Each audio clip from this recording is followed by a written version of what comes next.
Welcome viewers. पिछले अंक में हम लोगों ने संवेग और संवेग से संबंधित गणित के प्रश्नों का हल किया था। आज के इस अंक में हम लोग न्यूटन के गति के द्वितीय नियम यानी सेकंड लॉ ऑफ मोशन के बारे में अध्ययन करेंगे। तो चलिए शुरू करते हैं न्यूटन के गति का दूसरा नियम। तो न्यूटन के गति के दूसरा नियम का परिभाषा क्या होगा? तो सबसे पहले हम लोग परिभाषा देखते हैं कि परिभाषा में है कि किसी वस्तु के संवेग परिवर्तन की दर उस पर आरोपित बल के सीधा समानुपाती होता है। उस पर आरोपित बल के सीधा समानुपाती होता है और यह परिवर्तन बल की दिशा में ही घटित होता है। यह परिवर्तन बल की दिशा में घटित होता है। तो आइए हम लोग न्यूटन के गति के दूसरे नियम की व्याख्या करते हैं। मान लिया जाए कि कोई एक वस्तु है, ये एक वस्तु है, इसकी मात्रा बराबर m और इसका जो प्रारंभिक वेग है, इसका प्रारंभिक वेग बराबर u। इस वस्तु पर p अमाउंट का बल आरोपित किया गया है।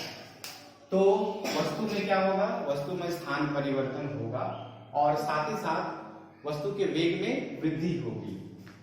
तो मान लिया कि t समय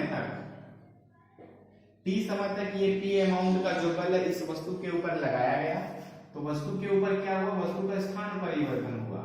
तो वस्तु का स्थान परिवर्तन होने की वजह से वस्तु की तो मात्रा m ही रहेगी, परंतु वेग, उस वेग को हम लोग क्या कहेंगे? अंतिम वेग, जिसे हम लोग v से निर्देशित करेंगे। अब देखा जाए कि प्रारंभिक संवेग कितना होगा और अंतिम संवेग कितना होगा। तो प्रारंभिक संवेग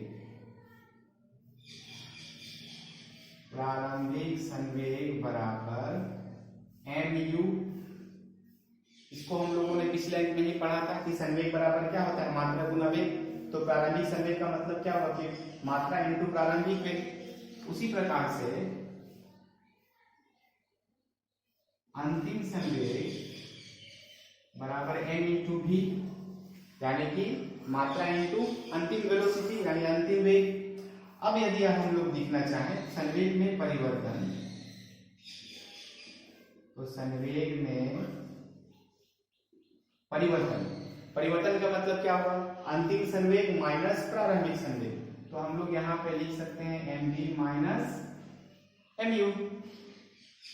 इसलिए परिभाषा में बोला गया था संवेग परिवर्तन की दर। तो संवेग परिवर्तन की दर का मतलब संवेग परिवर्तन की दर बराबर mv minus mu by t। अब यदि हम लोग यहाँ से m को कॉमन निकाले तो v minus u by t बचा और यहाँ पे लिख सकते हैं mf। इसका मतलब संवेग परिवर्तन की दर जो होगा वो क्या होगा? वो mf के बराबर होगा। यहाँ पर जो f है, ये f है क्या? f का मतलब होता है त्वरण। तो v minus u by t, इसी को ही हम लोग क्या कहते हैं? f। त्वरण का मतलब क्या हुआ? कि वेग में परिवर्तन की दर को ही त्वरण कहते हैं। तो हम लोगों ने संवेग परिवर्तन की दर निकाल ली है जो कि mf के बराबर है। परिभाषा अनुसार संवेग परिवर्तन की दर वस्तु पर आरोपित बल के सीधा समानुपाती होता है। हम लोगों ने मान लिया था कि बल जो है वो क्या है? वो p। इसलिए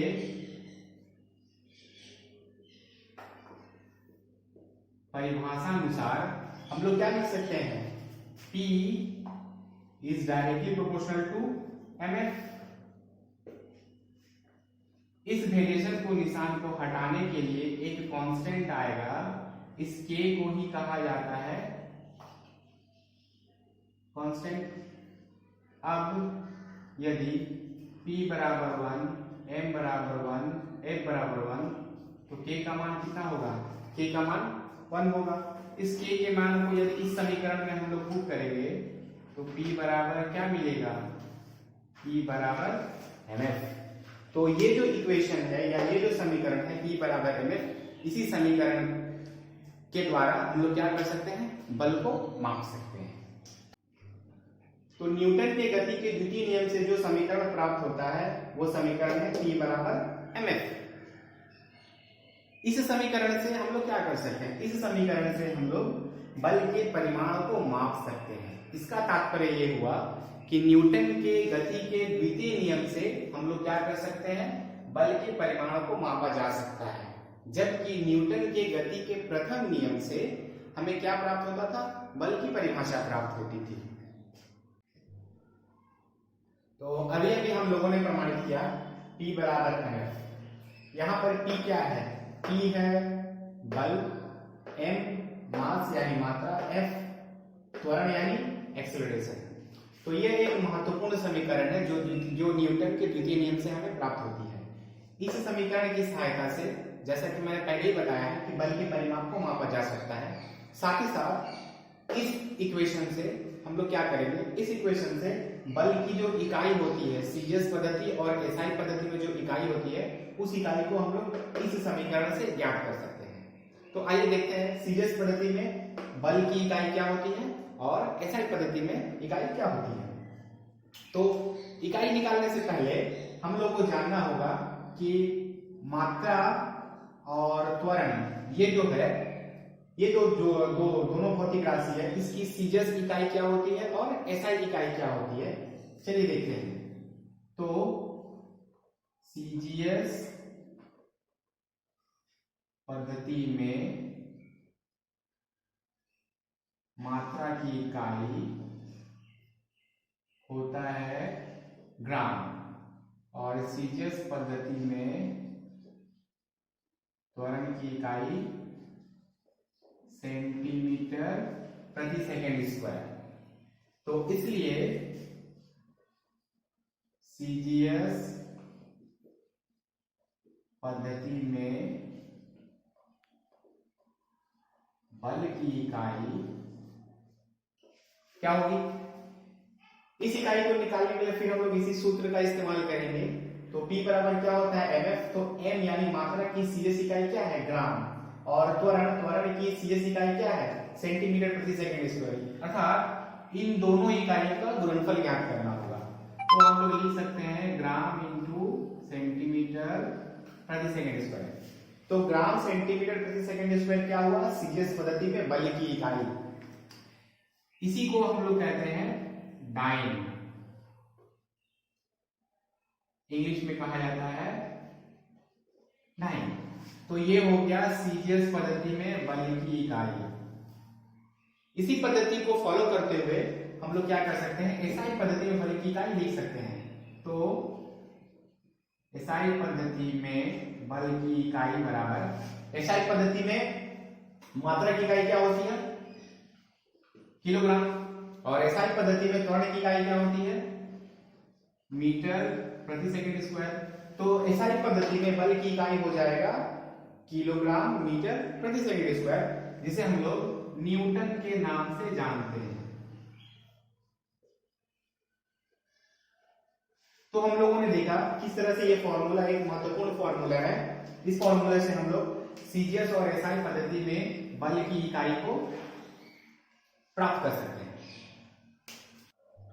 आइए हम लोग देखते हैं कि न्यूटन और डाइन के बीच में किस प्रकार से संबंध स्थापित किया जा सकता है।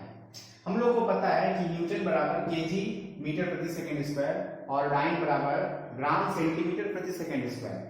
तो न्यूटन और डाइन के बीच में हम लोग संपर्क किस प्रकार स्थापित करेंगे, चलिए देखते हैं। 1 न्यूटन इज इक्वल टू, हम लोग लिख सकते हैं 1 केजी इंटू 1 मीटर प्रति सेकंड स्क्वायर। इस केजी को ग्राम में चेंज करना होगा और मीटर को सेंटीमीटर में चेंज करना होगा। तो 1 केजी बराबर कितना ग्राम होता है, 1 केजी बराबर होता है 1000 ग्राम। साथ ही साथ 1 मीटर बराबर कितना सेंटीमीटर होता है, 1 मीटर बराबर 100 सेंटीमीटर। और सेकेंड स्क्वायर जैसे रहा वैसे ही रह जाएगा। तो 1 न्यूटन